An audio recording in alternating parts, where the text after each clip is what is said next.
Alhamdulillahirrahmanirrahim. Wassalatu wassalamu ala asyrafil anbiya wal mursalin wa ala alihi wa sahbihi ajma'in, amma ba'du. Yang saya hormati para sesepuh, para alim ulama, para tokoh agama, para habaib, maaf apabila saya tidak bisa menyebutkan satu persatu dan berarti kurang hormat kami kepada para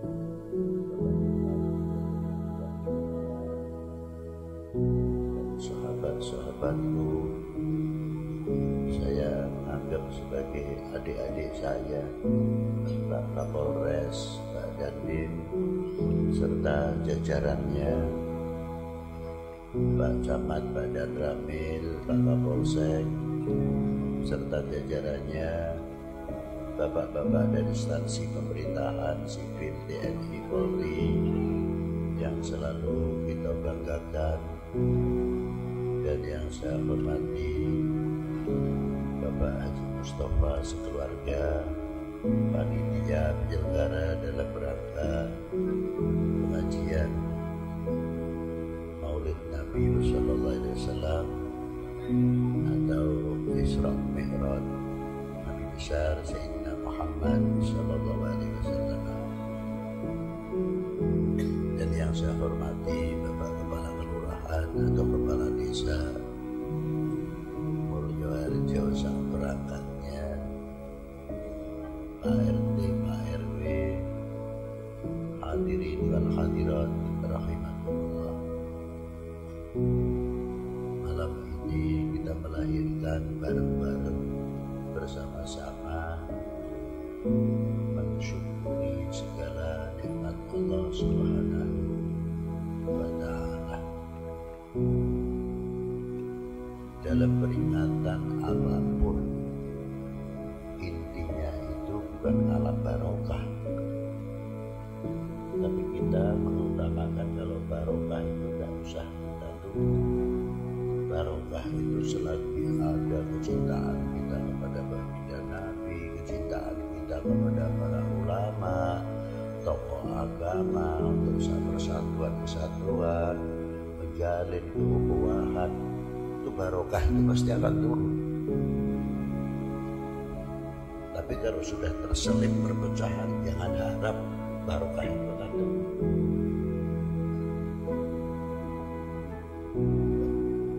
Tapi mengapa kita mengatakan dalam rangka mensyukuri, kalau bahasa Indonesia berterima kasih, cara Jawa ini matur nuwun.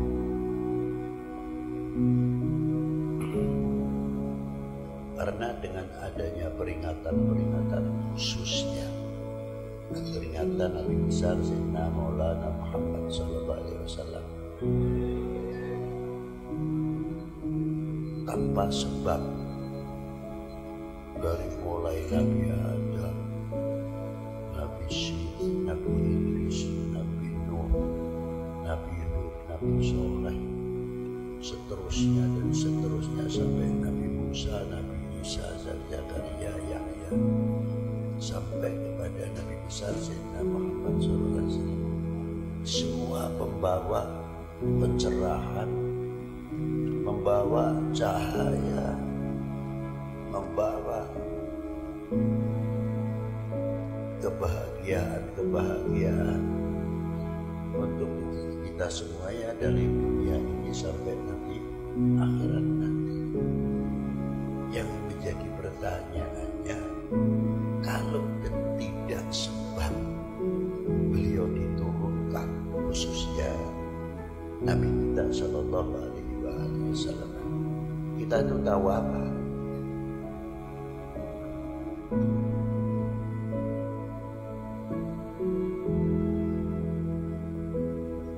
Karena sebab beliau kita iman Islam ditarik ke atas dari sebab para beliau alaihi wassalatu wassalam.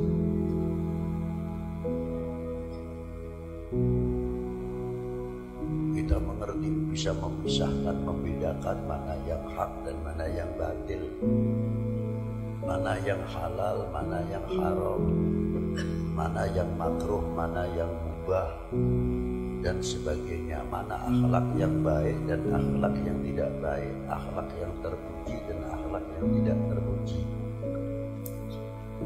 sampai mengerti taat kepada Yang Maha Kuasa, mengerti taat kepada pemerintahnya, negaranya, taat kepada kedua orang tua, taat kepada para ulama atau tokoh agamanya, dan lain sebagainya. Kita ngerti ulil amri atau ati Allah wa atiur Rasul wa ulil amri minkum, sehingga kita mengerti saling kasih sayang, saling melindungi dan lain sebagainya. Tanpa sebab kenal baginda Nabi sallallahu alaihi wasallam tidak mungkin. Tapi semuanya itu ada sebabnya. Kita tidak menjumpai di zaman baginda Nabi sallallahu alaihi wasallam, zaman hidupnya pasti dibawa oleh para pewaris-pewarisnya yang disebut para aulia, para ulama yang tersebar seluruh dunia ini.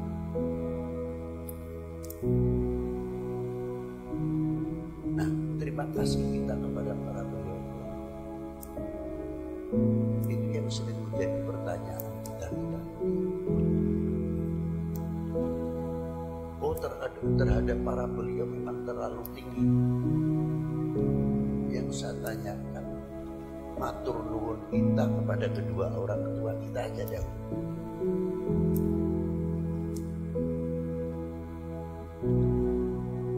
Apa matur nuwun kita kepada para beliau, pada orang tua? Contoh, yang namanya menghauli, mengulang tahuni dari hari wafatnya orang tua kita, dari bapaknya seorang tokoh atau ulama atau pejabat atau orang biasa.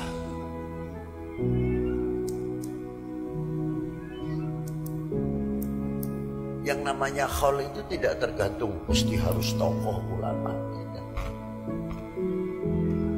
Yang namanya menghauli walaupun 15 orang, 10 orang, 5 orang, kalau punya rezeki mungkin lebih banyak. Dalam rangka haul menghauli kedua orang tua, dalam rangka ucapan terima kasih. Kelihatannya sepele ucapan matur nuwun atau terima kasih atau hatur nuhun, sekelangkung dengan sesuai bahasanya masing-masing.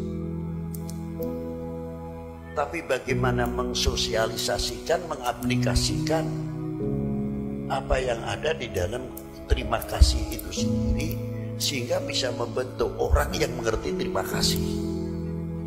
Itu lebih sulit. Coba kita bayangkan kehidupan 19 sebelum 45. 1945 sebelumnya. Sekolahan dari segi pendidikan itu orang-orang kita, orang-orang Indonesia dibatasi oleh penjajahnya kelas 3. Kalau sudah kelas 3 tidak boleh sekolah lagi. Di situ sudah mulai dibentuk gap, mana yang pejabat, mana yang kaya, mulai dipisahkan secara tidak langsung dengan sekolah HIS, Milo. Yang bisa sekolah HIS atau Milo anaknya orang kaya atau pejabat. Ini sudah terbentuk bagaimana memisah strategi politik pada waktu itu. Cuma kita tidak menyadari itu.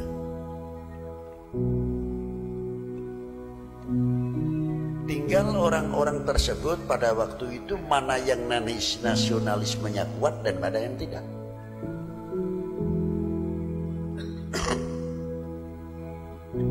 Perjuangan orang tua pada waktu itu jangan dikira sepele. Di tahun zaman saya saja, tahun 57, 58, 59, orang yang makan satu hari sekali itu bukan sedikit. Saya sendiri pribadi kalau sekolah itu bawanya budin, tuku 5 sen, ulih telur 3. Di jalan itu sudah bawa, tidak berani makan. Karena apa? Menunggu teman-temannya dulu baru dibagi-bagi.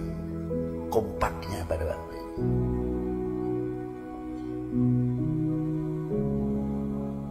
Kalau pakai sandal baru, gantian. UP panggilan saya UP, gentanan nyilih P. Ngerasa ke sandal baru. Karena terbatasnya perkembangan ekonomi pada waktu itu yang baru merdeka. Ternyata kemerdekaan yang kita raih untuk membangun ini tidak semudah membalik telapak tangan.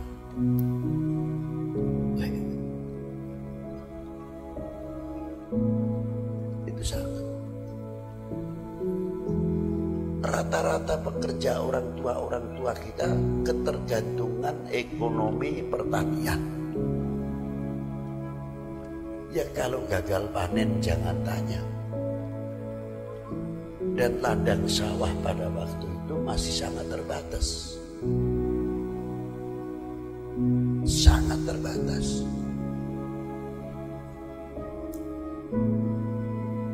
Untuk membuat sawah pada waktu itu tetap Indonesia masih mendatangkan beras dari Campa dan lain sebagainya. Jangan dikira anaknya pejabat, anaknya TNI Polri pada waktu itu enak. Gajinya masih rupiahan. Yang kita makan top berasnya itu beras cempong. Itu tidak pejabatnya, tidak masyarakat biasa. Kalau mau beli beras itu tukar nantinya. Bengawan atau beras Jawa. Belum ada istilah rojo lele, beras Cianjur, tidak ada. Yang ada nama dulu pada waktu Bengawan atau Jawa. Itu berasnya istimewa sekali.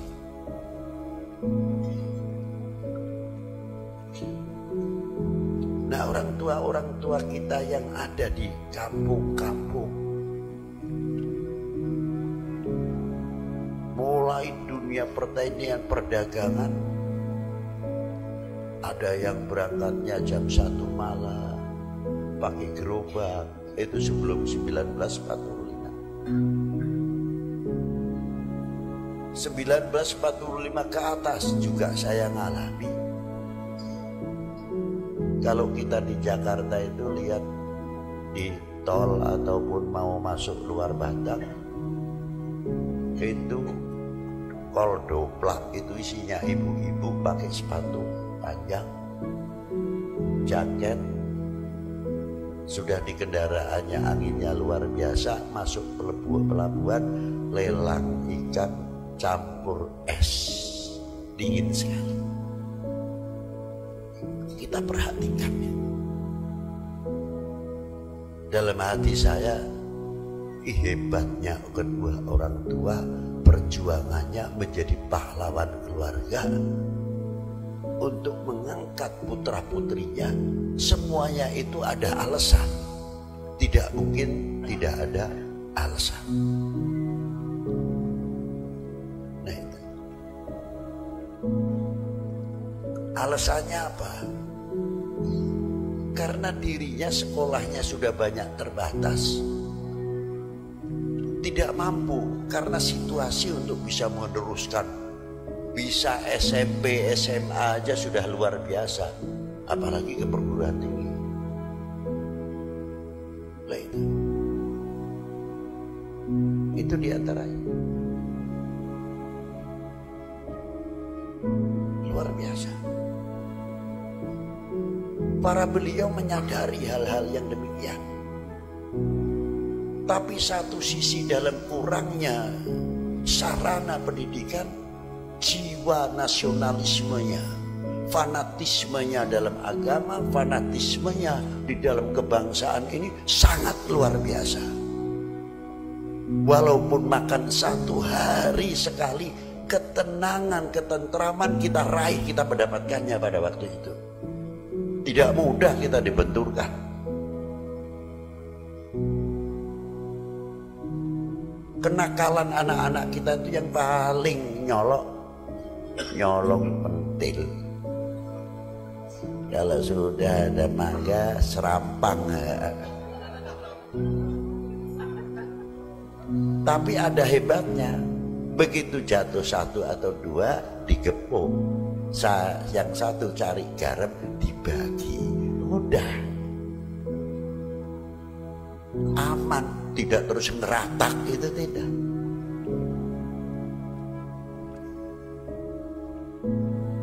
Itu yang kita dapati. Nah, orang tua kita berpikiran. Dan saya pernah konsultasi sendiri berbicara dengan ibu yang datangnya dari mulai tulis kalau sudah berangkat ba'dal isya nanti jam 11 baru masuk ke kota Pekalongan, gerobak tidak pakai kuda, yang dorong ibu-ibu, yang narik bapak-bapak, isinya kayu, rambutan, durian. Nanti di Langgar Mencong istirahat, baru beliau istirahat sebentar, ngopi-ngopi, baru mandi, baru meneruskan ke pasar besar. Sedikit saya bertanya, Bu, napa mboten capek? Mau saking tulis tekan Pekalongan itu sekitar 15-17 kilo. Jawabnya itu rada menggelitik. Nak, kalau bukan untuk anak-anak kita, untuk siapa? Nyong wis kedarung bodhone, sekolah akeh ora ketuk. Bapakku luru pangan ae setengah mati. Lah saiki nek orang ngarep-ngarep anak-anake nyong ben maju sapa mati.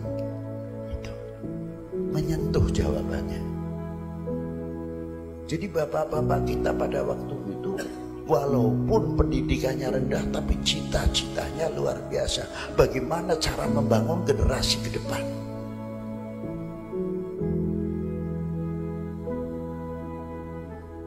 Luar biasa. Dan tidak cukup dari itu, kasih sayangnya itu sampai kepada makanan. Makanya ada istilah pepatah Jawa apa? Melase anak ring wong tua sak upok, melase wong tua marang anak sak klopo. Orang tua makan di mana saja dalam keadaan nikmat enak, ikut prasmanan mikir anak yang di rumah. Aku mangan enak, anakku mangan opo.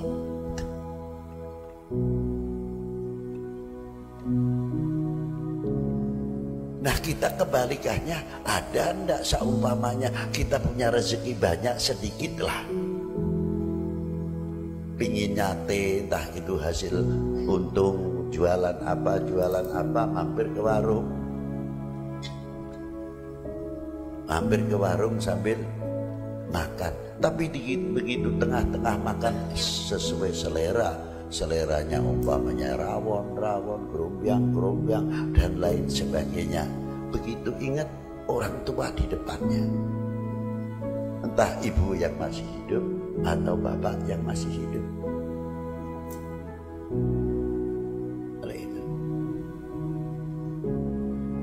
Kelihatan orang tua, ya Allah ya Rabb, nyong mangan enak, wong tuane nyong ning omah masih apa?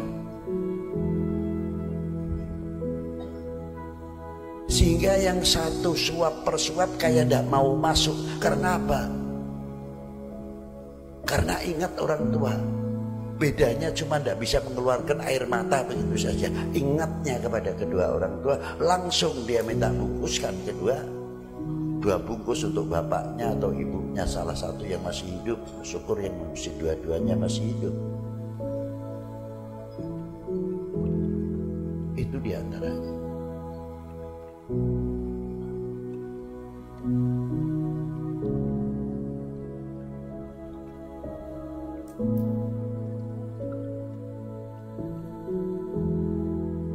Kayak pan ngrungokne pengajian apa pan ngomong dewek?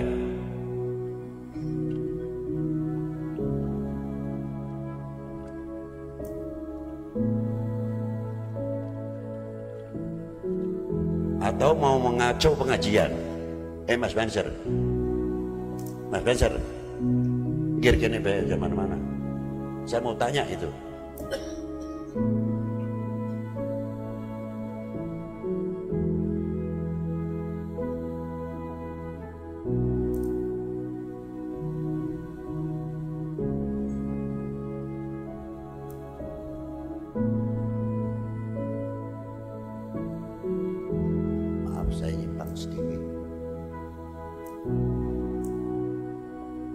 Dalam dakwah yang kiai yang manggung, yang namanya berdakwah itu bukan kiai saja yang di panggung, pendengar ini pun juga termasuk dakwah.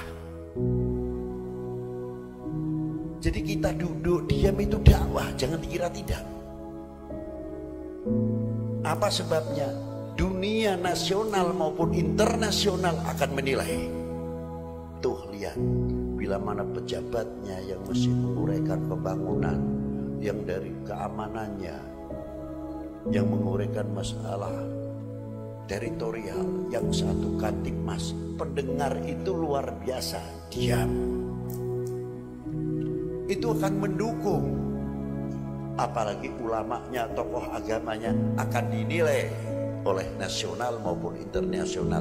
Tuh lihat, umat kalau cintanya kepada ulamanya, cintanya kepada pejabatnya luar biasa. Jangan main-main. Kalau kita sebut Indonesia akan dinilai aja main-main karo Indonesia, kayak taati karo kiai ini, karo tokoh agama nih, karo para pejabatnya luar biasa. Jadi dakwah kita duduk begini saja itu mengangkat kewibawaan para ulama dan kewibawaan para waro.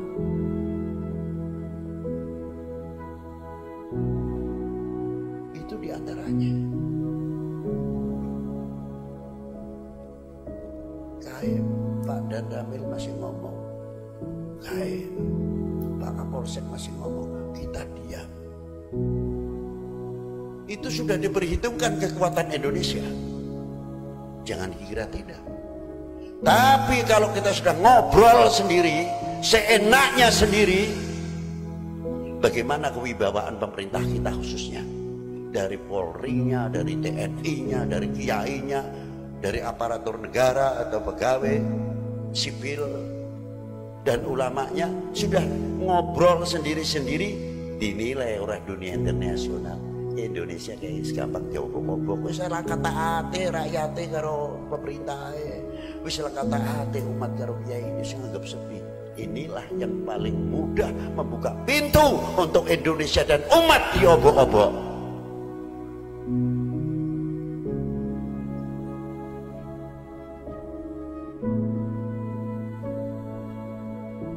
Maaf, saya paling tersinggung kalau di atas pengajian ada orang macam-macam. Sekali-kali harus keras, ada tempatnya.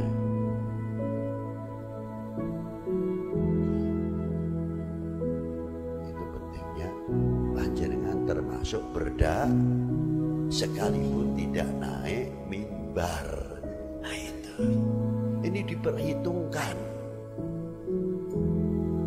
Selanjutnya tentang orang tua tadi. Nah kalau kita sudah mengetahui jasanya orang tua, apa matur nuwun kita kepada orang tua? Terima kasih kita kepada orang tua kita apa? Itu baru orang tua. Matur nuwun kita itu apa kepada orang tua? Kalau anak-anak yang mengerti sejarahnya orang tua, yang mengerti benar, tahu bagaimana orang tua tadinya rumahnya gubuk sehingga menjadi gedong, punya kendaraan dan sebagainya. Dia mau mempelajari anak-anak kita hasil karya kedua orang tua, insya Allah anak-anak itu akan bercita-cita kapan kami bisa membahagiakan kedua orang tua mumpung orang tua kita masih hidup.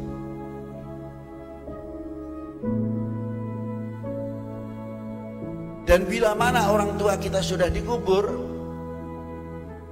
apa yang kita lakukan pertama ziarah kubur? Baca Yasin, umum, tahlil, umum.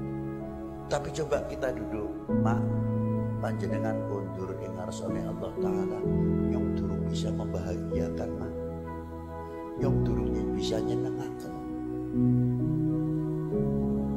Tanamkan itu coba kalau kita ziarah kubur. Nah, kapan kita akan membahagiakan kedua orang tua? Kapan kita mau membalas? Bukan membayar budi. Orang tua tidak menanamkan budi, tapi pendidikan. Apa terima kasih kita kepada para beliau? Nah inilah. Lu sudah meninggal kok, bagaimana caranya? Ya ada caranya, pintunya ribuan kok, kita tinggal mau. Apa di antaranya? Ukhuwah di dalam keluarga. Kakaknya walaupun tidak mampu bisa ngayomi adik-adiknya. Adiknya yang kaya mau diatur dan perhatian terhadap keluarganya. Sampai ke keponakannya, menjaga keukhuwahan keluarga, menjaga kerukunan keluarga. Tidak mudah kemasukan atau dihasut atau hoax, supaya kakaknya benci dengan adiknya karena adiknya berhasil, atau sebaliknya, atau sepupunya dan lain sebagainya. Menjaga keukhuwahan itu yang kuat sekali, tidak mungkin digoyahkan. Karena apa? Karena kita ingin membalas takdim kita, taat kita kepada kedua orang tua. Tapi kalau anak-anak kita tidak mengerti jasa orang tua, bagaimana perjuangan orang tua sebagai pahlawan keluarga, keluarga itu akan mudah menjadi cerai-berai, mudah dihasut, mudah dibakar. Sekakak adik saja sudah pecah, apalagi sepupu. Karena apa? Anak-anak kita menjadi oknum yang tidak mengerti terima kasih kepada kedua orang tua. Bagaimana terhadap bangsa dan negara ini, kepada republik ini yang dalamnya perjuangan oleh para tokoh ulama, para aulia, tokoh agama masing-masing. Dalam kecintaannya kepada tanah airnya, kepada bangsanya. Pasti orang-orang yang demikian tahu sejarah bagaimana dari asal usul Indonesia. Maka ditarik di sini, mengapa Isra wal Mi'raj diangkat dari sejarah dahulu. Subhanalladzi asra bi 'abdihi lailan minal masjidil haram ilal masjidil aqsa. Diberangkatkan dari Masjidil Haram ke Masjidil Aqsa. Ada apa sebetulnya? Kalau kita melihat hanya lapangan ibadah, tempat yang disucikan. Tapi mari kita menengok sejarah. Orang tua kita, khususnya dari Nabi Allah Adam alaihissalam, sebelum diturunkan ke bumi untuk menjadi khalifah, dibekali dulu oleh Allah Subhanahu wa Ta'ala. Apa pembekalannya ketika Nabi Allah Adam diciptakan oleh Allah Ta'ala? Diajari oleh Allah Ta'ala, sebab Allah Ta'ala berfirman apa? Wa idh qala rabbuka lil malaikati inni ja'ilun fil ardi. Bukan sekadar khalifah, tidak.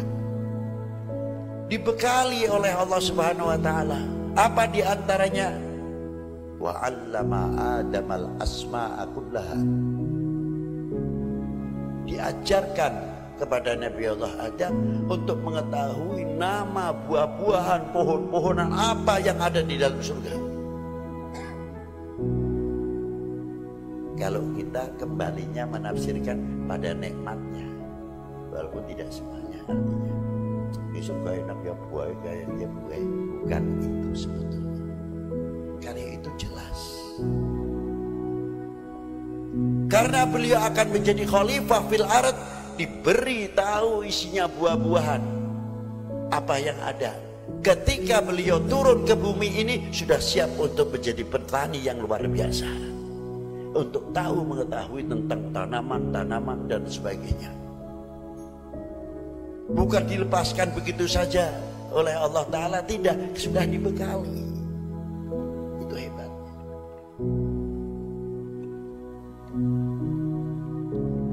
Ma'asyiral muslimin rahimakumullah. Tidak cukup dari itu saja.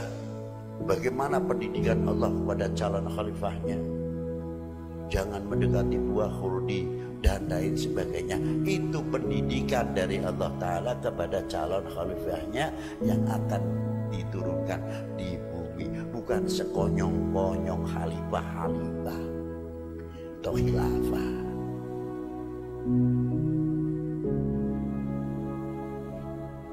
Begitu turun, istrinya malah diturunkan di Jeddah.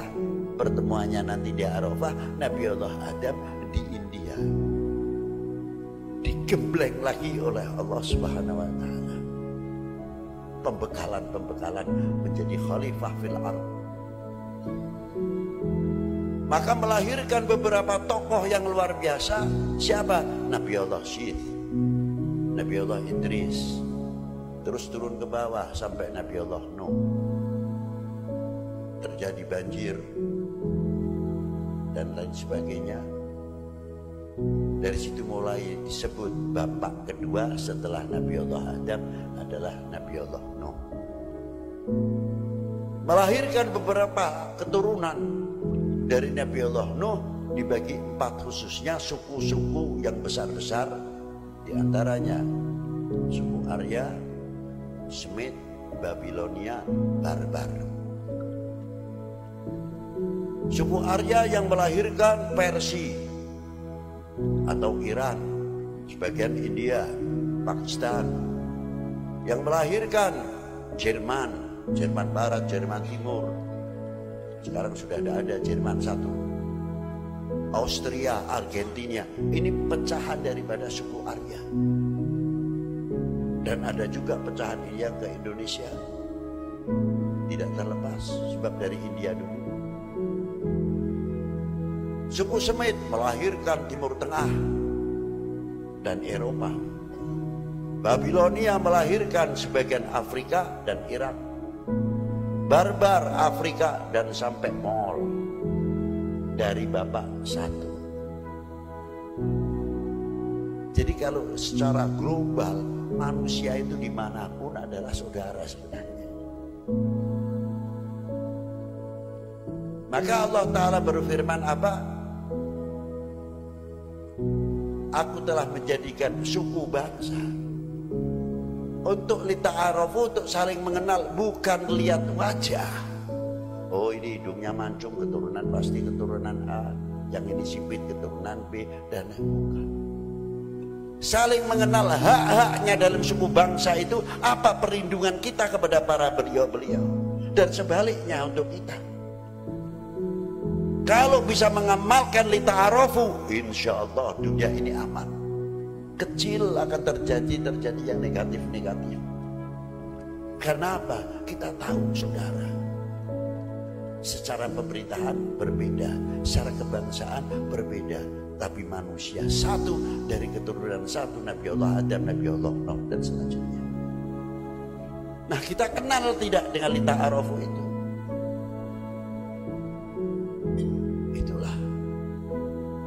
Dengan sebab lita'arafu, saling mengenal kelebihan dan kekurangan yang lain. Apa kewajiban tugas yang kelebihan untuk mengisi kekurangan,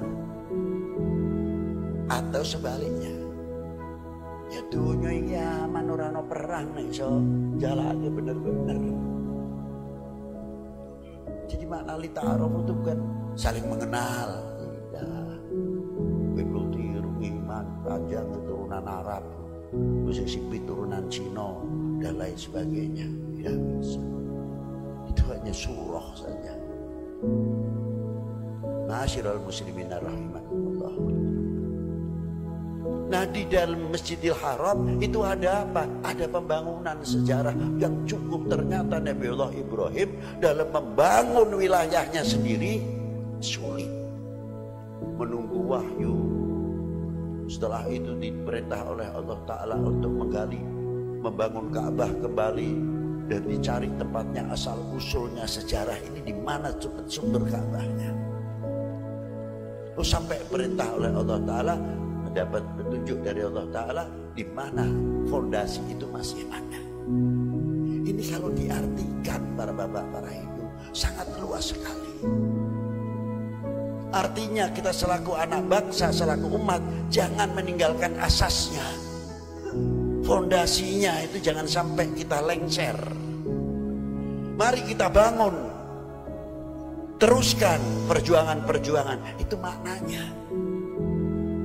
Jadi bukan sekadar Nabiullah Ibrahim membangun secara pribadinya saja, tidak, meneruskan. Dulu sudah Ka'bah itu sudah ada, jadi sebelum Nabiullah Adam. Diteruskan oleh Nabi Idris dan sebagainya.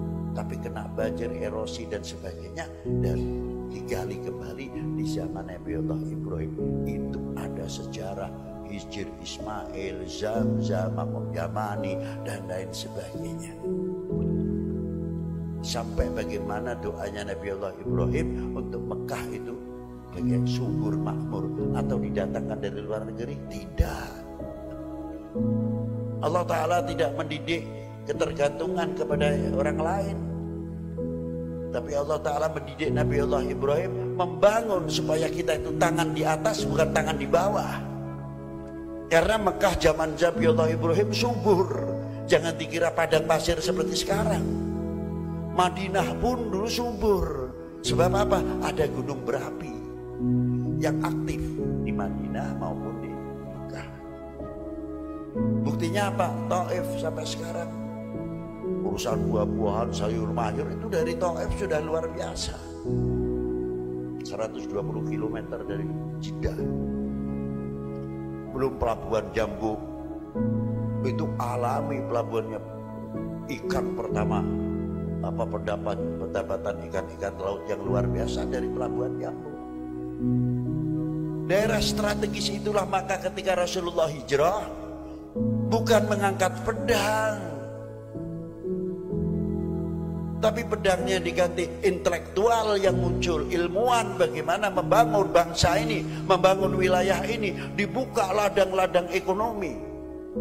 Pedangnya diganti, takbirnya Allahu Akbar, melahirkan intelektual, Allahu Akbar melahirkan ilmuwan, Allahu Akbar ahli ekonomi, ahli sampai bangun rumah sakit, bangun sarana pendidikan. Itu bukan terus pedang aja, gembar-gembor jihad Rasulullah membangun. Nah itulah meneruskan bagaimana perjuangan Nabiullah Ibrahim alaihissalam. Itu diantaranya. Di satu sisi itu paling hanya mengambil berapa contoh aja dari Nabiullah Ibrahim, tapi Rasulullah mempunyai planning sendiri, Sayyidil Anbiya wal Mursalin. Begitu juga Masjidil Aqsa ada sejarah. Setelah Nabiullah Ibrahim tidak ada, dibangun oleh regenerasinya Nabiullah Sulaiman, selanjutnya sampai Nabiullah Yahya, Zakaria dan sebagainya. Nah kita ditantang setelah dari Masjidil Haram ke Masjidil Aqsa, kita selaku umat Islam khususnya, untuk kita semuanya dan untuk bangsa, mampu tidak menjadi regenerasi penerus yang tidak mengecewakan umat dan bangsa ini. Bagian terima kasih kita kepada para beliau.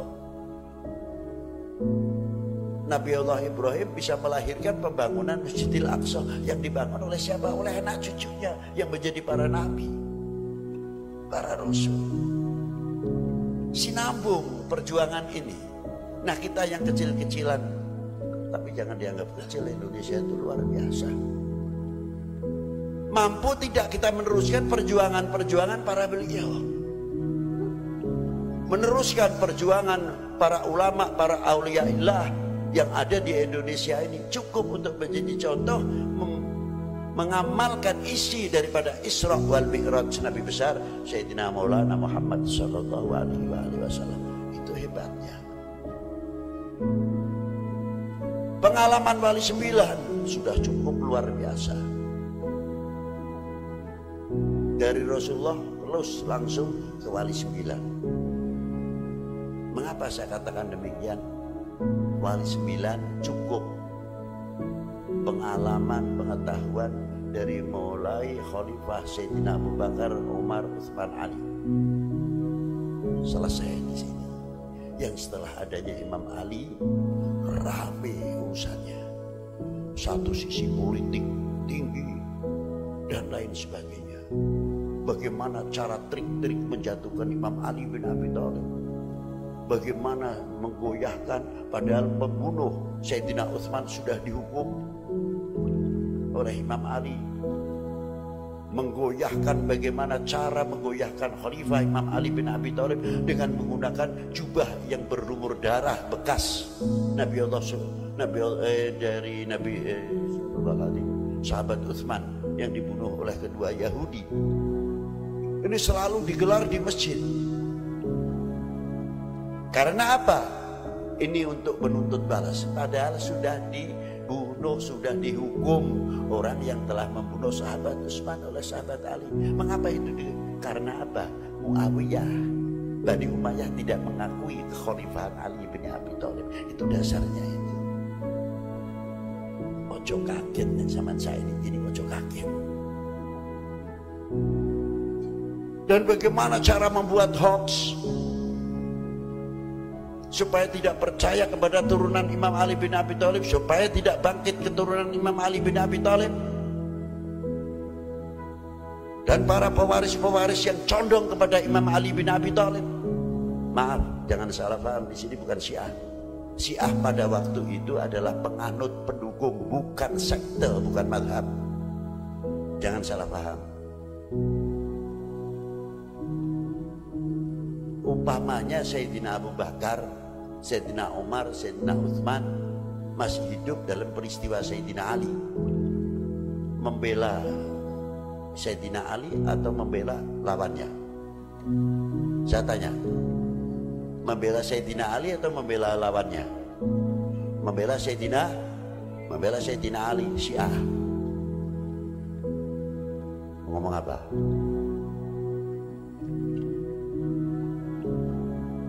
Karena penganut di sini pendukung, bukan manas madhab. Jangan salah paham dalam segi bahasa. Nah, ini terus dicurigai terus dan sebagainya, diincar jadi TO kalau bahasa sekarang. Bagi bahaya ya, TO. Itulah Ma'asyiral muslimin rahimahullah. Dan bagaimana tokoh-tokoh ulama pada waktu itu dipojokkan dan sebagainya, sebagian oleh oknum-oknum Bani Umayyah. Kekuasaan Bani Umayyah sampai ke Spanyol pada waktu itu 350 tahun berkuasa di Spanyol, tumbang. Padahal waktu itu ulama, tokoh agama kayak apa kekuatannya? Kok bisa? Pamaning zaman saya ini kayak nyong ecek-ecek 10 ayat bisa dalil beres ngoceh, ada kebenaran. Maaf saja, supaya alim-alim apa ya, pukul sana pukul sini.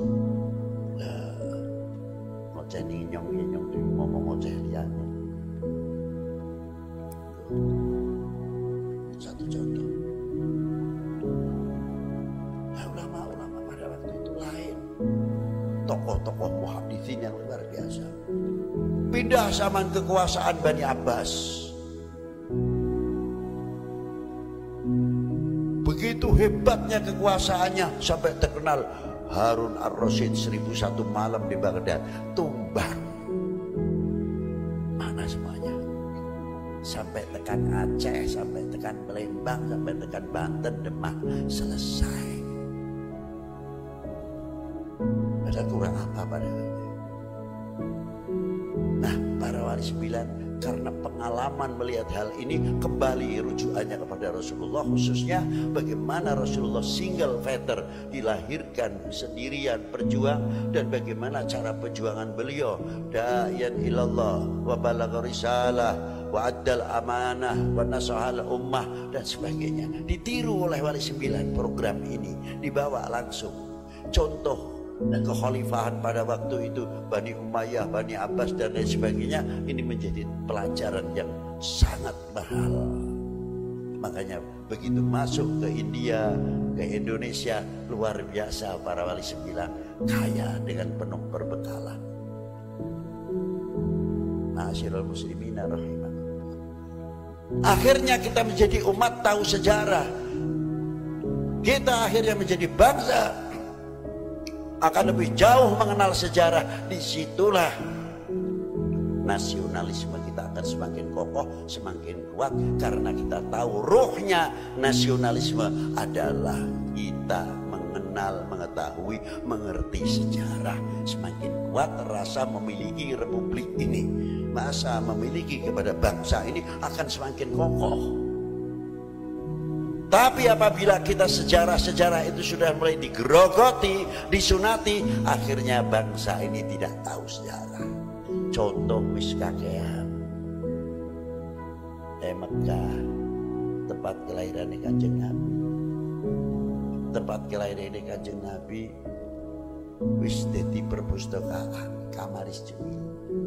Wong apan ngono haram. Itu satu contoh. Terus namanya tempat ya, rumah tangga baginda Nabi habis. Masjid 7 yang di Khandaq wassalam. Makam sahabat-sahabat semuanya selesai. Makam-makam yang ada indahnya, rapinya kalah dengan makam pahlawan yang ada di Indonesia ini. Lamun pantakon misalnya umroh mono bisa pantakon kuburan Sayyidatina Khadijah mamnu haram. Kok pun urus sejarah sing endi lamun kaya ngene. Kita boleh mempunyai apa sekarang manuskrip yang luar biasa. Manuskrip tertulis, tapi bukti isi manuskrip terkadang kita sudah tidak bisa menemukan jejak. Hanya terpampang tertulis saja. Apa kejadian bangsa ini dan umat ini? Apabila kita ambil bukan soal agama dahulu, soal kebangsaan. Bukti Indonesia dijajah Belanda gue apa? Alhamdulillah, stasiun yang masih tinggalan dahulu masih ada, PLN masih ada, benteng-benteng pasar itu masih ada, peninggalan jembatan dan lain sebagainya. Buktinya Indonesia dijajah Belanda. Tapi kalau saat ada bukti sejarah itu sudah mulai hilang, akhirnya apa bangsa kita akan mengatakan, apa ya Indonesia dijajah Belanda, buktinya siapa? Apakah kita tidak berpikir sejauh itu? Lalu apa generasi kita mendatang untuk bisa mempertahankan NKRI harga mati? Kita NKRI bukan basa-basi. Ini tanggung jawab kita bersama. Bukan tanggung jawab TNI, bukan tanggung jawab Polri, bukan tanggung jawab pemerintah saja, tapi tanggung jawab bangsa Indo. Ya keras, Indo. Ya buel. Ini pentingnya tahu sejarah. Jangan menyepelekan. Ma'asyiral muslimin rahimahullah.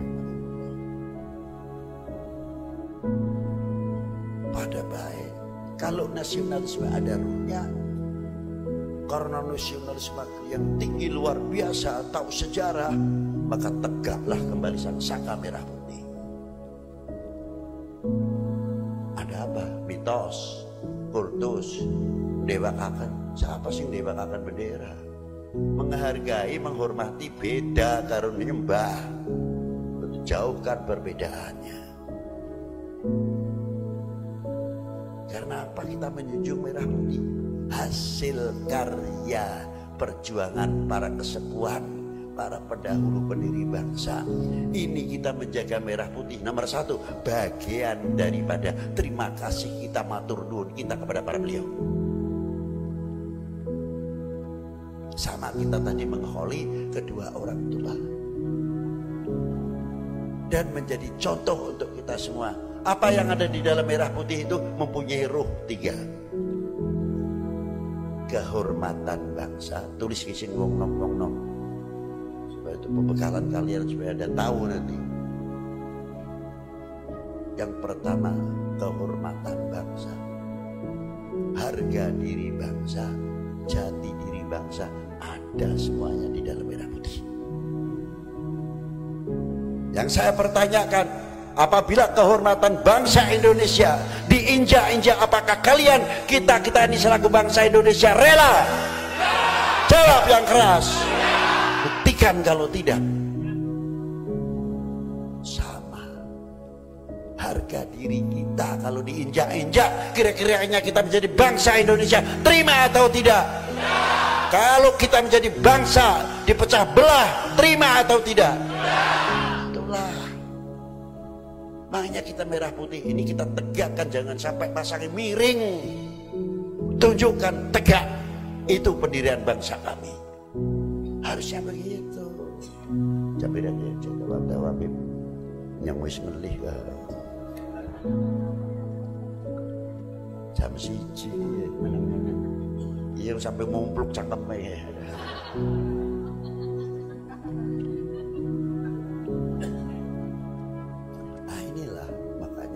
Isra wal Mi'raj diawali dari subhanalladzi asra bi 'abdihi lailan minal masjidil haram ilal masjidil. Nah, so kenapa malam hari dalam keadaan gelap? Pasti ada bintang, ada pencerahan. Itulah pewaris-pewaris itu nanti yang akan melahirkan yang pewaris para waris yang bisa menerangi di dalam kegelapan. Maka dengan adanya Isra Mi'raj, Maulud Nabi, Haul dan lain sebagainya, itu sekali lagi saya ucapkan bagian matur nuwun, terima kasih. Maka ayo kita jaga. Dan saya mau mengingatkan sedikit supaya kalian ini tidak terpancang. Tidak ada salahnya. Ini musimnya musim corona katanya. Istilik nyinggung wong pada wedi karo corona. Tapi karo sing gawe urip wedi ora. Benar le? Jaga standar kita kepada yang menciptakan. Corona adalah makhluk, bukan Tuhan. Penyakit adalah makhluk, bukan Tuhan. Tidak bisa menentukan umur manusia itu karena bukan Tuhan. Sehat pun bukan Tuhan. Dianggap orang sehat segalanya. Tidak. Karena sehat itu juga makhluk. Nah, kita selaku bangsa Indonesia khususnya, jangan kita terfokus sekali, ketakutan kita sekali. Ini yang saya khawatirkan. Waspada itu harus. Kalau kita terfokus ketakutan dan sebagainya, kita kebobolan dari belakang nantinya. Itu yang saya khawatirkan. Jangan terlalu terfokus, kembalikan kepada Allah Subhanahu wa Ta'ala. Jangan sampai ketakutan kita akhirnya dimanfaatkan oleh oknum untuk ngobrak-ngabrik, ngobok-ngobok Indonesia. Nah, itu kita peringatkan. Makanya Habib Lutfi sing pengen ngomong. Ayo kita cintai apa hasil karya Bumi Pertiwi ini. Jambu ini ya sudah dirubah, aja jambu Bangkok, jambu Indo. Alhamdulillah, duren Indonesia. Alhamdulillah saya ini mulai payu.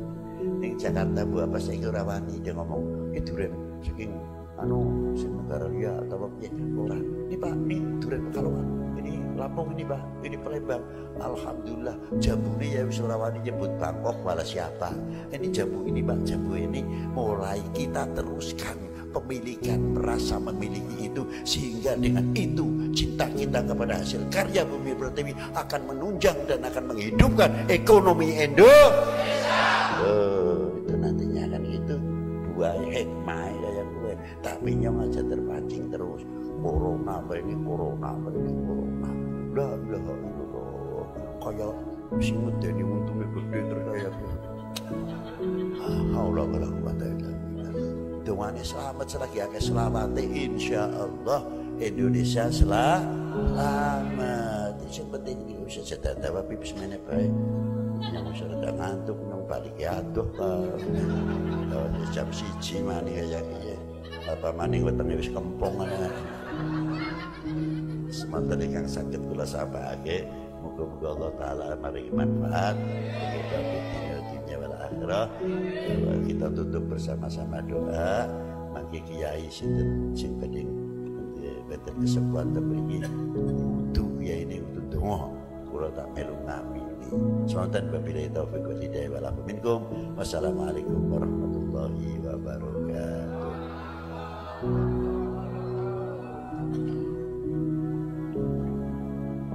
Terima kasih kami sampaikan pada Maulana Habibur Rahman Al-Syekh yang telah memberikan tausiah kebangsaan kepada kita semua. Semoga bermanfaat bagi kita. Allahumma amin. Selanjutnya untuk undian penutup doa kami sampaikan oleh Bapak Kiai.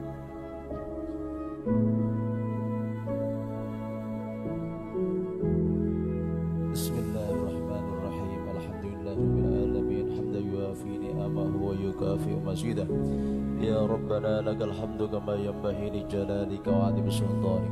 Allahumma shalli salatan tunjina biha min jami'il ahwali wal afat wa taqdi lana ya Allah jami'al hajat wa tutahhiruna biha min jami'is sayyi'at wa tarfa'una biha indaka 'alad darajat wa tuballighuna biha aqsal ghayat min jami'il khairatil hayati wa ba'dal maut.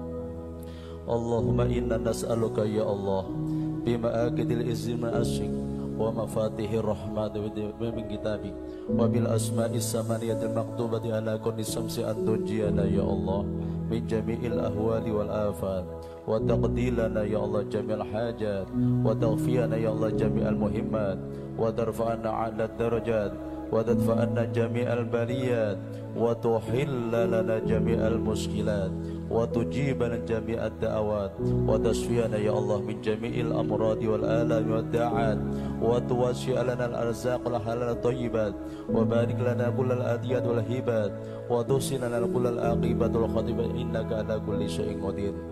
Rabbana dhalamna anfusana wa illam taghfir lana ya Allah wa tarhamna lanakunanna minal khasirin. Allahumma ja'alna ya Allah wa ahlana wa auladana wa dhurriyyatina wa jama'atina ya Allah min ahlil ilmi wa ahlil khair wa ahlil Qur'an wa la taj'alna wa iyyahum min ahli dhurri wa sari. Allahumma ja'al ijtima'ana hadha ya Allah ijtima'an mubarakan marhuman bi rahmatika ya arhamar rahimin. Rabbana atina fid dunya hasanah wa fil akhirati hasanah wa qina adzaban nar wa adkhilna al jannata ma'al abrar wa amidna an-nadhri wajhikal karim ya aziz ya ghafar ya rabbal alamin. Wa sallallahu ala sayyidina Muhammad wa ala alihi wa sahbihi wa sallam walhamdulillahi rabbil alamin.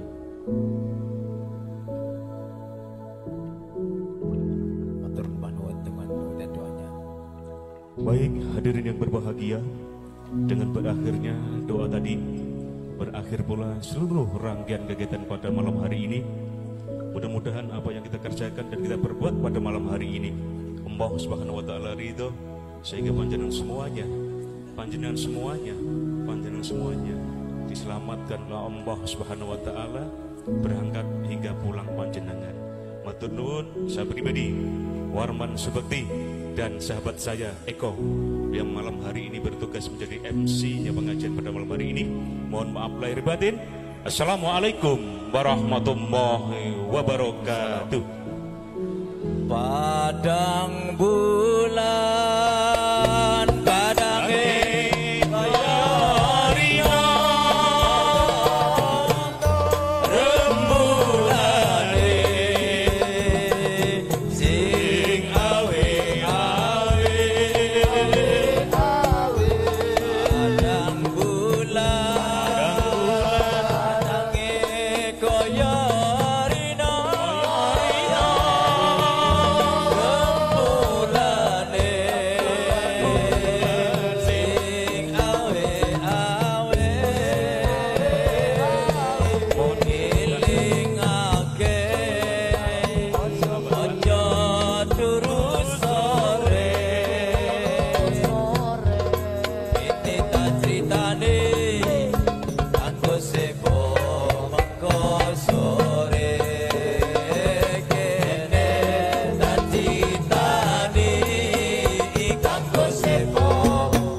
Bye.